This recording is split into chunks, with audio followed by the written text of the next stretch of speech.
खाम्फा बरगयारि बादि सासे फोथायखेबसु मानसि गैया होननानै जों बुंनो हायो।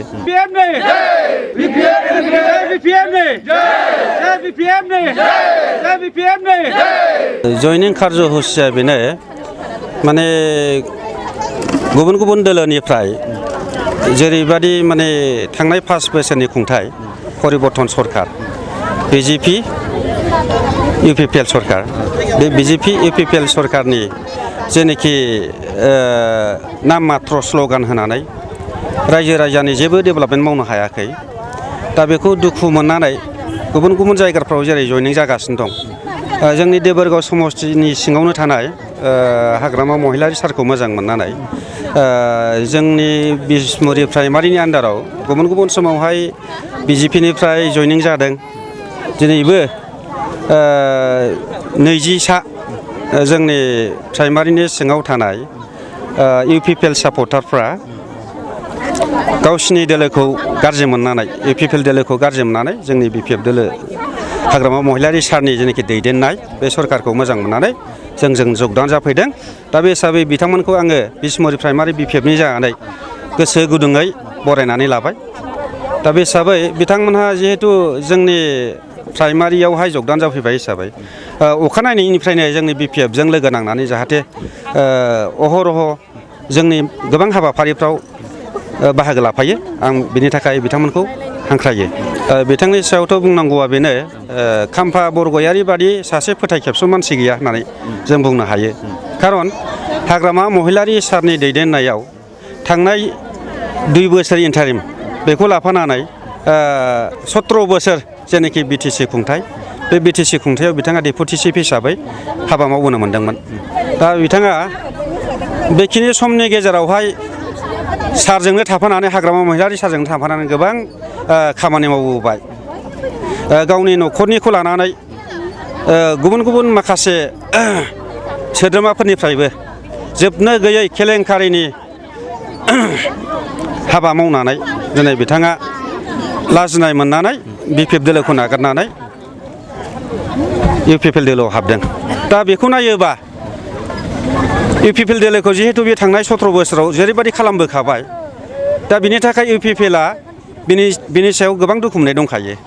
दा बिनि सायावनो नों देबोरगाव ब्लक बादियाव जिहेतु नों नरेन्द्र मदि फैबाबो अमित शाह फैबाबो हयथ' हाग्रामा महिलारि सारखौ फेजेननो हाया नङा। दा बेबादियाव हाग्रामा महिलारिजों सानसे समावहाय डेपुटि चिफ जानानै जिहेतु बिथाङा 17 बोसोर सालायबोबाय। दा बे नैबे 1 बोसोरावनो बिथाङा नेस्लाबनो हायै UPPLआव जयनिं जानानै दा हाग्रामा महिलारि सारजोंनो बिथाङा कन्टेस्ट खालामबावदों। दा बेखौ नायोबाथ' जों आसा खालामो जों मिन्थिनो मोननाय मथे बियो हयथ' 3000 4000 भटबो मोना आरोखि। दा बिथांनि जेनाखि माखासे आखुथाय बे आखुथायफोरखौ नायोबाथ'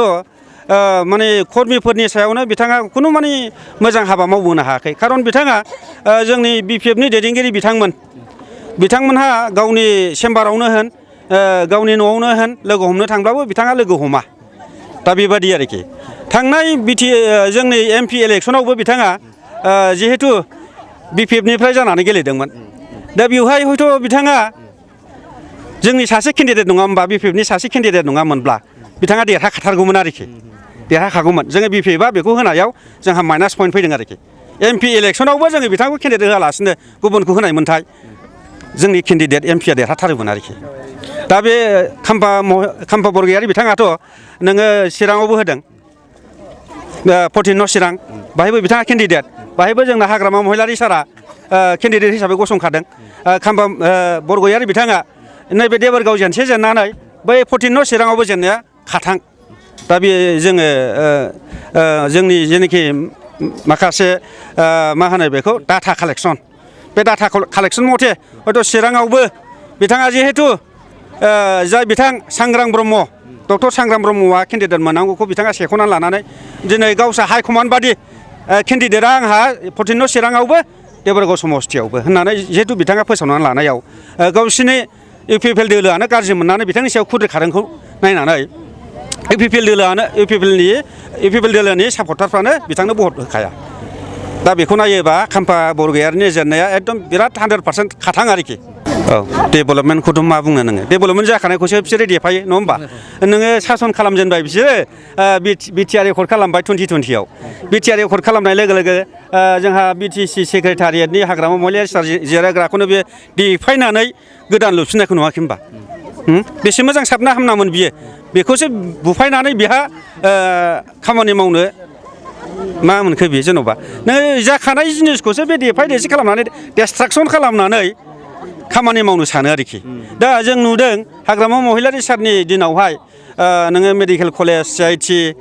बिटिसि सेक्रेटारियेट नोङो इण्डियानि सिङाव थानाय जेसेबां माने माखासे मेट्रपलिटान सिटिफोर जेरै नोङो कलकाता बादि सिलिगुरि बादि मुम्बाइ बादि दिल्ली बादि नोङो आसामावनो जेन'बा नोङो गुवाहाटि बादियाव गेस्ट हाउस नङा होमबा जेन'बा मेघालय बादियावबो जोंहा गेस्ट हाउस दङ दा बेबादि माखासे गासैबो डेभेलपमेन्टआ जोंहा हाग्रामा महिलारा जेसेबां मावनो हादों दा बेखौ नायोबाथ' नोङो जेन'बा बे 5 बोसोर 17 बोसोराव बिपिएफआ जेसेबां डेभेलप खालामदों 5 बोसोराव बिनि बांसिन आं मावगोन होननानै देखायदोंमोन ना बियो मा मावनो हाखो बियो 5 बोसोराव जेबोथ' गैयाना जोंनि बे लुखानाय लामा बिनि सा सानो बिसोर बेरायगासिनो दं नंगौ नङा औ आरो बिथांनि जेनाखि माखासे स्किमफोर मोनलांनाय बे स्किम मोनलांनायाथ' बिटिसिनि कन्ट्राक्टरफ्रानो रावबो मोनाखै नङा होमबा जायनि फलाव माने कन्ट्राक्टरफ्रानो खुद्रिखांदों कन्ट्राक्टरफ्रानो खुद्रिखांदों जायगानि मानसियानो स्किम मोनाब्ला जायगानि मानसिया स्किम मोनाबा मा डेभेलप जागोन बियो दिनै जायगानि थाखाय जायगायावनो थागौमोन जायगानि कन्ट्राक्टरा जुदि जायगायाव स्किम मोननाय मोनब्ला बेनि लेबारफ्रा हां मोनगोन ना मोनामोन एसेब्लाबो हां मोनगौमोन दा बे थाखाया गिदिंगोदा जोंनि बिटिसियावनो थागौमोन दा नोङो इउपिपिएल सरकार फैनाय लोगो लोगो बिजनेस डाउन मोनसेबो बिजनेसा डेभेलप नङा आरोखि फुरा डाउन नोङो मोसौ बाजाराबो गैला नङा होमबा मोसौ बाजार गैला नोङो गोदोबा हालेवनायाव खामानि होयोमोन दा फिसानिफ्राय फिसिनानै नङा होमबा बेखौनो एसे फिसा फिसौनि थाखाय फाननानै एडमिसन होनाय गथ' गथायनि बिफद आफद नङा होमबा न'खर फसंनायनि थाखाय माखासे राहानि थाखाय हयथ' फानोमोन बेफोरबायदि मोसौ बाजाराबो इउपिपिएल सरकार फैनाय लोगो लोगो बन्द' नङा होमबा होमबा रायजोनि मा मावगोन बियो होमबा मा आसा खालामजायो दाथ' गावसोर बुंदों 30टा समस्थियाव देरहानानै सरकार दानाया खाथां होननानै बुंदों मिसा बियो ओमफ्राय मा होनबावदों बिसोर सासे देरहाबाबो सरकार दाबावगोननो बे सम्भब जायो नामा इम्पसिबल ना बियो दा बे साननो गोनां आरोखि गावसोरसो मिन्थिगौ जोंनाथ' खाथां एकदम रायजोफ्रानो दले बले एकदम जगदान होगासिनो दं जोंजों हाबाफारियाव बाहागो लागासिनो दं नङा होमबा एकदम खाथां आरोखि जोंना बिपिएफआ सरकार दानाया